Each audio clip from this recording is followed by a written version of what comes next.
Buenas tardes, mi nombre es María Elizabeth García Ortiz, estoy estudiando la licenciatura en Pedagogía y actualmente curso el sexto semestre. Les voy a hablar sobre lo que es el estudio comparativo de la forma de enseñanza en México respecto a Colombia. Todo esto a partir del siglo XX. Educación en México. Las escuelas durante la Revolución estaban sin funcionamiento. Los actos de atención a los niños eran acciones sociales de realización inmediata, pero no acomodadas a una formación adecuada. José Vasconcelos, secretario de Educación Pública, fundador de la Secretaría de Educación Pública en 1921, declaró 3 niveles de educación: jardín de niños, primaria y escuela técnica. Promovió el estudio científico y técnico, difundió la lectura y la cultura artística.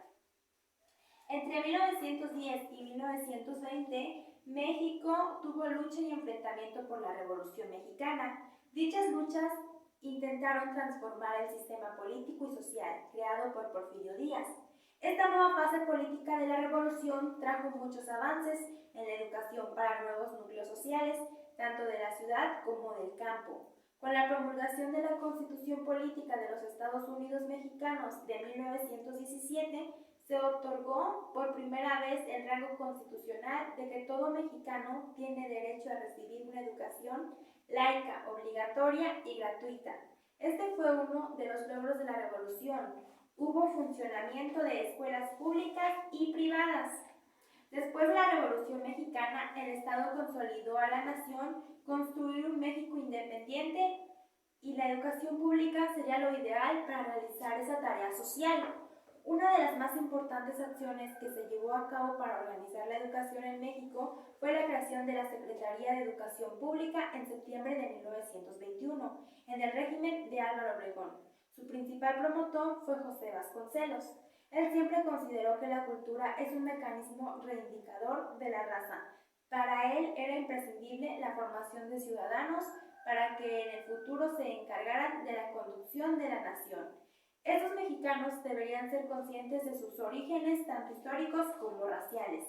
Vasconcelos fue el primer titular de esta institución. Formuló un nuevo sistema educativo para aprender las necesidades.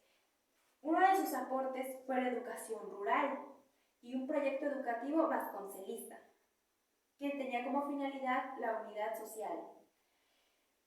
Él decía que el maestro es el hortelano y el educando es la semilla que se ha de germinar y desarrollar. El proyecto vasconcelista se preocupó por la población indígena. Lo que se buscaba promoviendo la educación en México era una identidad nacional.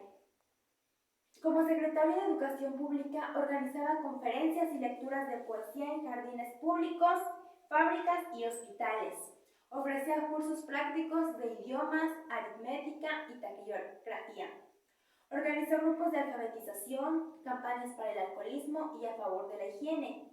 Apoyó a artistas destacados y fomentó la pintura.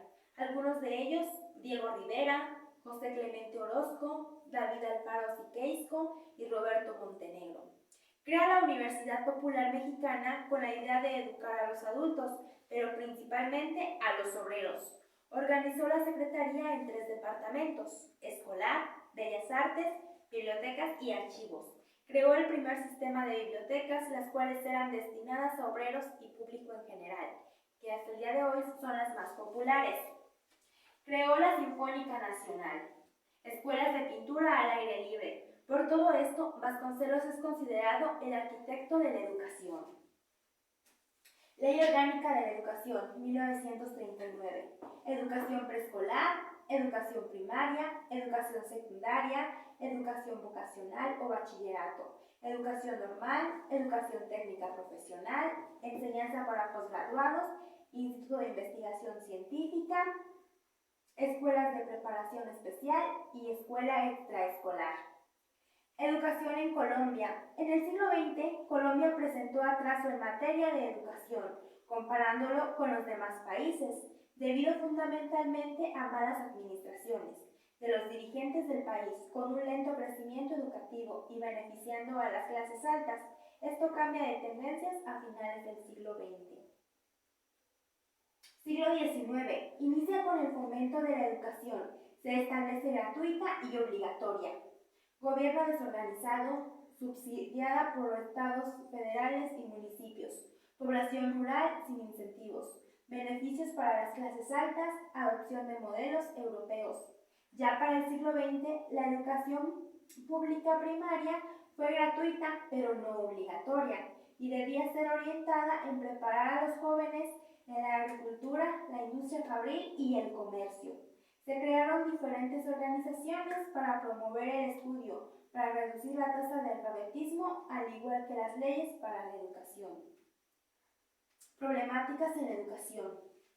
Despreocupación de los gobiernos, mala distribución de los recursos, decadencia en el sistema, políticas educativas y guerras civiles, situación económica. Evolución de la educación, sistema educativo, relación iglesia-estado, calidad, política y conflictos internos, factores económicos y demografía. Hablemos un poco sobre la historia de la educación en Colombia. La educación en Colombia la conforma la educación inicial o preescolar, básica, media y superior. La educación se define como un proceso de formación permanente, personal, cultural y social, que es la concepción de la persona, dignidad, derechos y deberes. En la Constitución política, lo fundamental del servicio educativo en el cual se indica, se trata de un derecho de la persona, de un servicio público que tiene una función social y que corresponde al Estado. Regular y ejerce la suprema inspección y vigilancia respecto al servicio educativo con el fin de velar por la calidad del cumplimiento de fines y mejorar la educación moral, intelectual y física de los educandos.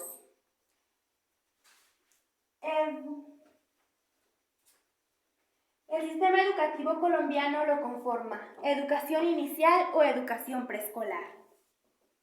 La educación preescolar busca el desarrollo integral de los niños menores de 6 años, que sería de 3 a 6 años, en su aspecto biológico, cognitivo, psicomotriz, socioafectivo, espiritual y en particular el desarrollo de la comunicación, la autonomía y la creatividad.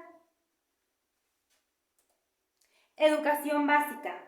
La educación básica hace parte del servicio público educativo formal y está regulada por la Ley 115. Esta educación es la obligatoria por Constitución y comprende 9 grados, 5 de primaria y 4 de secundaria, y se estructura en torno a un currículo común. Va de los 6 a los 10 años y de los 11 a los 14 sería la otra. Educación media. La educación media hace parte del servicio público educativo formal y está regulada por la Ley 115. Comprende 2 grados, el 10º y el 11º, y atiende a jóvenes entre los 15 y 16 años. Tiene el carácter de académica o técnica y a su término se obtiene el título de bachiller que habilita al educando para ingresar a la educación superior. La educación académica permite al estudiante profundizar en un campo específico de las ciencias, las artes o las humanidades, y la técnica prepara a los estudiantes para el desempeño laboral o en uno de los sectores de la producción y de los servicios. Educación superior. La educación superior es un servicio público cultural inherente a la finalidad social del Estado. Este garantiza la autonomía universitaria y vela por la calidad del servicio educativo. A diferencia de la educación en México, que en México sí es obligatoria desde el kinder. Y pues acá no.